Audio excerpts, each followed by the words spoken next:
What's up, guys? Just over 68 here, bringing you my WWE TLC 2013 review. Oh, God. The excitement at the end is too much to hold. But I have to talk about the rest of the show. Dolph Ziggler loses to Bondongo. I don't get it. What? Why in the blue fuck, as a former World Heavyweight Champion, losing to a motherfucker whose only gimmick is dancing, and people care more about his ballet than they do about him. And his theme song, might I add you. Jesus fucking Christ. Did Dolph Ziggler just go to Vince McMahon's house one day, pull down his pants, and take a shit on the doorstep?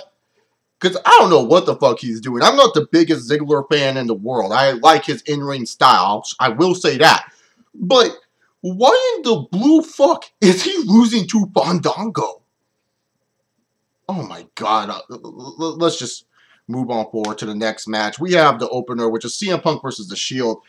I like the storyline that they were trying to attempt in this match, making where CM Punk rakes the eyebrows of, not the eyebrows, the eyes of Roman Reigns, so Roman Reigns can't fucking see what's going on later on in the match. But it just led to a predictable finish where when you saw that spot happening, you're like, okay, well, this is going to happen. Roman Reigns is going to spear one of his Shield teammates, and that's exactly what the fuck happened. Honestly, I wasn't a fan of this handicap match. It was pretty solid from what I saw. Didn't really do it for me. So that's why I'm just going to move on forward and talk about another matchup, the Divas title matchup, which was actually a pretty damn good match, in my opinion. I thought both ladies did an excellent job in this matchup. AJ Lee ends up winning, reversing the sharpshooter. And I know a lot of people are going to ask me about AJ Lee and Michelle Beadle. Here's my take on it. I guess AJ Lee is not familiar about Michelle Beadle's and CM Punk's relationship. It was a total misunderstanding. Michelle Beadle thinks it was just a joke. So you know what? Who cares? Move on forward. Not like Michelle Beadle is taking this seriously. She's not Erin Andrews who gets upset seriously. So let's move on forward. Move on forward. Who gives a shit? Who gives a shit? All right, next up is the IC title match. The only highlight of this match is Damien Sandow's opening promo because the whole match stunk. I was actually having high hopes for this matchup, but it ended up sinking. I didn't care about this matchup. I pulled out my notebook over there to do some stats study. I was like, I'm going to study stats. This match is boring. And I was doing some formulas, doing hypothesis testing. God damn, man. Ridiculous. Ridiculous how bad an IC title match can be. And the IC title is one of my favorite belts. And the fact that it's ruined by this shit makes me pissed off. Makes me pissed the fuck off. Damien Sandow is a guy that held the Money in the Bank briefcase. Damien Sandow is a guy that, you know, they were building up of having this impressive win streak since losing the Money in the Bank briefcase. At least make him look better in this matchup.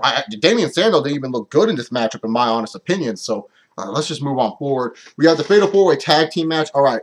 Ryback was completely pointless in this match. It was completely pointless. I don't know why they were in this match. They only did a couple of moves, and they were early out. The Real Americans were only there just so Cesaro can do his fucking swing. That was it.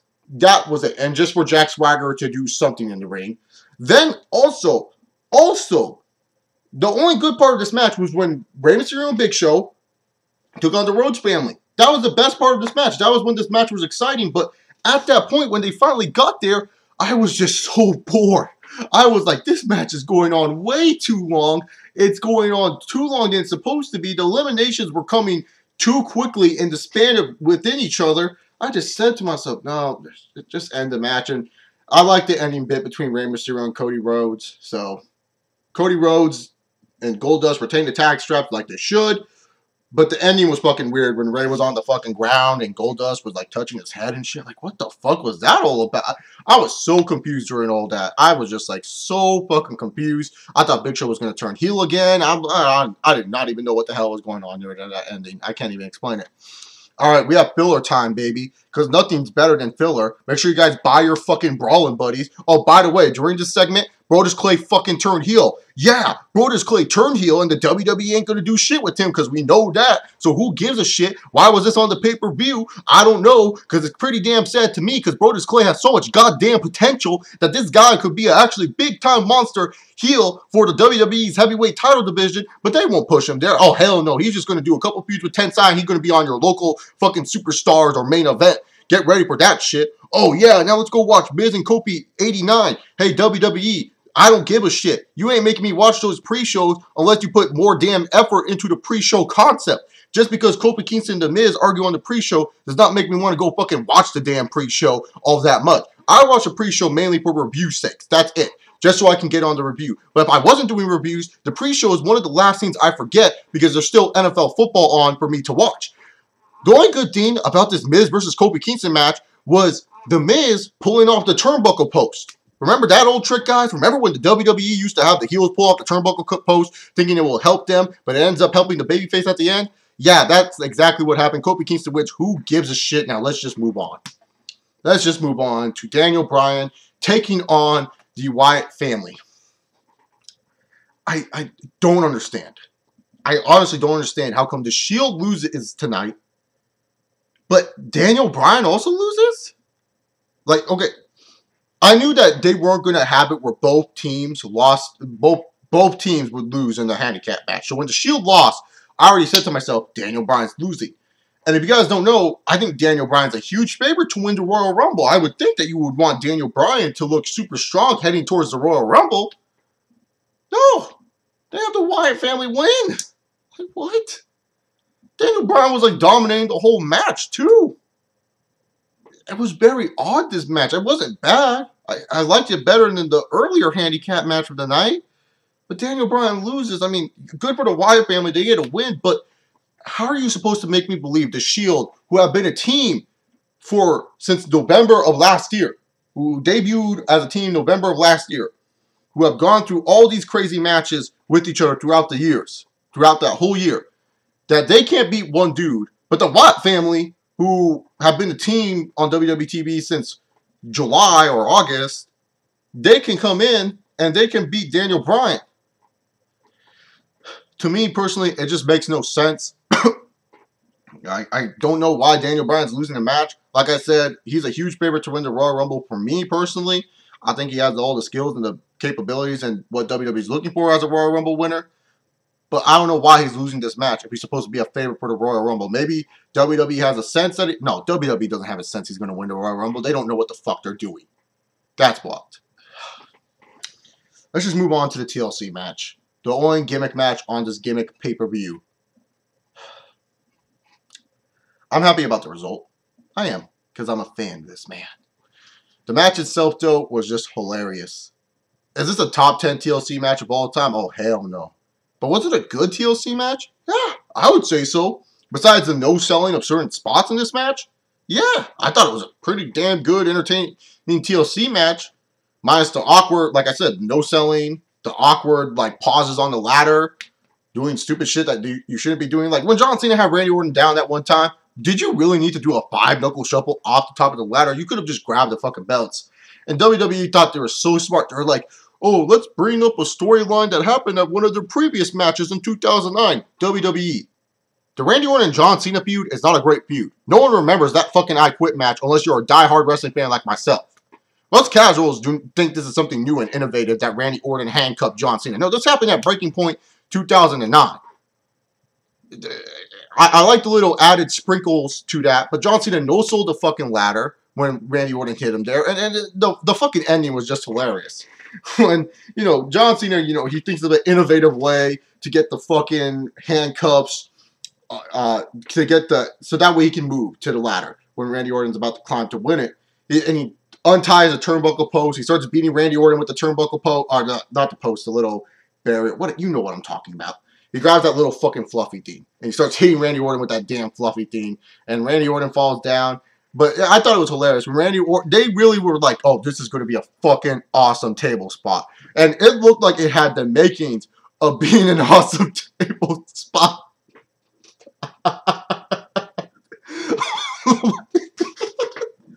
So Randy Orton pulls John Cena. And John Cena's head just goes, whoop! The table doesn't even fucking break. He just hits the fucking table face. Oh, God. You can't book this any worse. This can't get worse, can it? No, it doesn't get worse from here. The match actually ends because Randy Orton, he's like, oh, fuck, I hope John's okay. And you can tell Cena, he was hurting. This motherfucker was like, fuck, this didn't go out as planned. Because they were thinking, oh, this would actually be a sick spot. And it actually looked like it had the capabilities of being one of those oh my God spots that WWE will show throughout the years. But you're just like to yourself, when Cena hits his head there, even Randy was looking down like, oh shit, dude. I think I gave this dude a serious head injury. And Cena was like, oh fuck. Randy Orton grabs both belts. He's our unified champion of the world, baby. And out comes Vincent K. McMahon and the authority of Triple H and Stephanie McMahon to celebrate this excellent cause. I called it. I said Randy Orton was going to win this. It was too obvious that they wouldn't have Randy Orton still be the man of the WWE. This is a storyline they've been working with since the summertime. Why in the blue book would they drop it just to give it to John Cena? Like I've said before, John Cena does not need a championship belt. He doesn't. He has enough championship belts. He has enough fucking credibility. He doesn't need a title belt for him to get over. John Cena just coming out throwing his damn hat gets him fucking over. Okay? That's it. He doesn't need a championship belt. He's a championship belt in himself. This is a better opportunity with Randy Orton as WWE World Heavyweight Unified Undisputed, whatever the fuck you want to call it, championship. Because Randy Orton is not that type of guy like John Cena where he doesn't need a title belt. He needs a title belt to make him look important. John Cena, you can just tell by looking at this motherfucker, he's important by some degree. Randy Orton winning this match is smart. In my opinion, I called it since I saw this match happening. And that's pretty much it. Not just because I'm a Randy Orton fan. I just said, hey, why in the blue book would they give Cena the belt when they didn't give Stone Cold Steve Austin or The Rock the Undisputed Championship? Instead, they went with Chris Jericho.